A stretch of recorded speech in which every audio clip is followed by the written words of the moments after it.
السلام علیکم، میں اس ٹائم موجود ہوں اقبال پبلک اسکول القریش کیمپس میں، اور میں آپ کو آج ایک آسان طریقہ بتانے جا رہا ہوں بچوں کہ آپ سے اس میں، کیونکہ آپ جو ہے بے کو جب لکھتے ہیں کسی بھی ہاف شیپ کے ساتھ، بے کے خاندان کو جب بھی آپ کسی بھی آدھی شیپ کے ساتھ، مطلب سین کی آدھی شکل کے ساتھ، میم کی آدھی شکل کے ساتھ،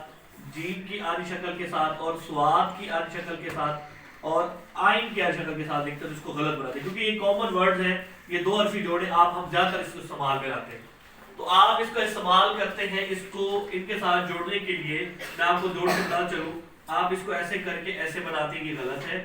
آپ ان کو ایسے کر کے ایسے بناتے ہیں، یہ غلط ہے، اس طرح سے بناتے ہیں، یہ بھی غلط ہے، اور اس طرح سے یہ بناتے ہیں، یہ غلط ہے، کیونکہ یہ کامن چیزیں میں نے اکثر موسٹلی اسکولوں میں دیکھا ہے، اس طرح سے یہ بچے لکھ رہے ہوتے ہیں۔ تو میں آج آپ کو ایک آسان طریقہ بتاتا ہوں، میری بات کو غور سے سنیے گا۔ جب بھی بے کی فیملی کے ساتھ آپ نے ان آدھی شیپ کا استعمال کرنا ہے تو آدھی شیپ کے بعد فوراً بے نہیں بنانا، اس کے لیے پیون نمبر 2 کا استعمال کرنا ہے۔ یہ دیکھیے، اب آپ کو میں بتانا چلوں، ذرا بڑا لکھ کے دکھاؤں گا۔ یہاں پر دیکھیے میرے بچے،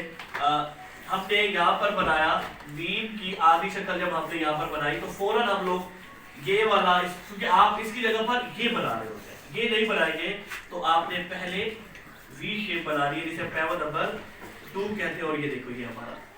بن گیا۔ اسی طرح سے میرا بیٹا، جب آپ نے آئین کی شیپ بنانی ہے تو آئین بنانے سے پہلے بنا لیں، اس کے بعد آپ نے ڈائریکٹلی بے نہیں جوڑنا، تے نہیں جوڑنا، تو پہلے آپ اس کے ساتھ پیون نمبر 2 کا استعمال کریں گے اور آپ کی یہ والے الفاظ بن جائیں گے۔ اسی طرح سے اگر آپ سین لکھ رہے ہیں تو سین کی آدھی شکل بنانے کے بعد فوراً آپ نے یہ شیپ بنائی آدھی شکل، فوراً آپ نے پیون نمبر 2 بنانا ہے، یہ نہیں بنانا یا ڈائریکٹلی بے نہیں بنانا، پہلے یہ بنانا ہے، اور پھر آپ کا یہ سب بن جائے گا۔ اس لیے آپ کی جو پرانی یہ رانگ ہیبٹس ہیں، اس سے آپ کو چھٹکارا ہو جائے گا۔ تو پیون نمبر 2 کا استعمال میں نے آپ کو بتا دیا، تو اس کو اپلوڈ فرمائیں۔